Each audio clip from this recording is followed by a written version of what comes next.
శ్రీకాకుళం జిల్లా సంతబొమ్మాళి మండలం తోటాడ గ్రామంలో ఎన్టీఆర్ భరోసా పింఛన్ల పంపిణీ చేశారు మంత్రి అచ్చెన్నాయుడు. కిడ్నీ వ్యాధి సోకడానికి గల కారణాలను పరిశోధించడానికి సర్వే బృందాన్ని ఏర్పాటు చేయనున్నట్లు వెల్లడించారు మంత్రి. టెక్కల నియోజకవర్గంలో ఇంటింటికి స్వచ్ఛమైన తాగునీరు అందించేందుకు సీఎం చంద్రబాబు 620 కోట్ల రూపాయలు మంజూరు చేసినట్లు తెలిపారు. గత ప్రభుత్వంలో గ్రామాల్లో ఎటువంటి అభివృద్ధి జరగలేదని, కూటమి ప్రభుత్వం అధికారంలోకి వచ్చాక అభివృద్ధి పరుగులు పెడుతోందని చెప్పారు. ఎన్నికల్లో ఇచ్చిన సూపర్ 6 హామీల అమలులో ప్రభుత్వం చిత్తశుద్ధితో పనిచేస్తోందని చెప్పారు.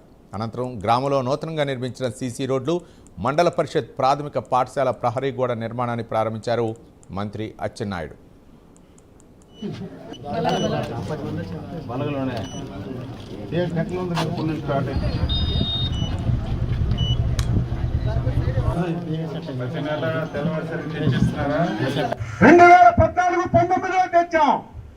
శాంక్షన్ చేయించాం.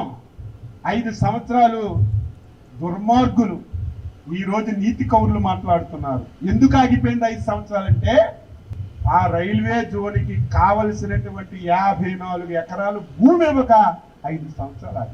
సిగ్గుందా? ఉత్తరాంధ్ర నాయకులను తిరుగుతున్నటువంటి మీకు సిగ్గుంటే ఆయనకి మీరు ఒత్తాసు పలుకుతుంటే నేను సిగ్గుపడుతున్నాను. ఏం కావాలి ప్రజలకి? మౌలిక సదుపాయాలు కావాలి, వాళ్ళకి అవసరమైన నీడ్స్ కావాలి, ప్రభుత్వం ఇస్తున్న సంక్షేమ పథకాలు అందాలి. దీనంటికి మించి చాలా మంది చదువుకున్న యువకులు ఉన్నారు, ఉద్యోగాలు కావాలి.